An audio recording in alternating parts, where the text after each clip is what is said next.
વડોદરા જિલ્લાના ડભોઈ તાલુકા વહીવટીતંત્ર દ્વારા હર ઘર તિરંગા હર ઘર સ્વચ્છતા કા ઉત્સવ સ્વચ્છતા કે સંગ અભિયાનના ભાગરૂપે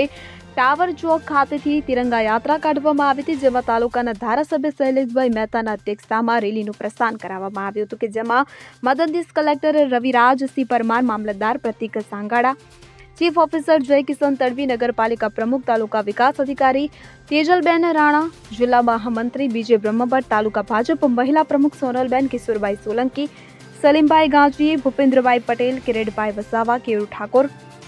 અક્ષય ઠાકોર તથા સમગ્ર તાલુકા વહીવટી તંત્રના કર્મચારી મિત્રો તથા નગરપાલિકા વિસ્તારના દયારામ શાળા, મહાદેવિયા હાઈસ્કૂલ તથા અન્ય સ્કૂલો કોલેજોના વિદ્યાર્થીઓ મોટી સંખ્યામાં સાથે મળીને ટાવર ચોકથી કાજીવડા મસ્જિદ થઈ, વડોદરી ભાગોળ થઈ, આંબેડકર ચોક થઈ તાલુકા સેવા સદન ખાતે આ તિરંગા યાત્રા સંપન્ન કરવામાં આવી હતી। ત્યારે વિસ્તારમાં રાષ્ટ્રીય ભાવના, રાષ્ટ્ર પ્રેમ ચેતનાને ઉજાગર કરવા માટે દેશપ્રેમીઓને તિરંગાનું વિતરણ કરવામાં આવ્યું હતું।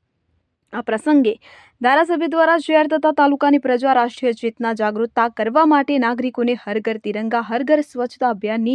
જાગૃતિ કેળવવા માટે અને યુવાઓને રાષ્ટ્રીય ભાવના ઉજાગર કરવા માટે આહવાન કરવામાં આવ્યું હતું। ફકીરા ખત્રી સાથે CN24 ન્યૂઝ ડભોઈ। હવે જુઓ દેશ દુનિયાની તમામ ખબરો તમારી આંગળીના ટેરવે। ઉઠાવો મોબાઈલ અને Google Play Store પરથી ડાઉનલોડ કરો અમારી CN24 ન્યૂઝ મોબાઈલ એપ।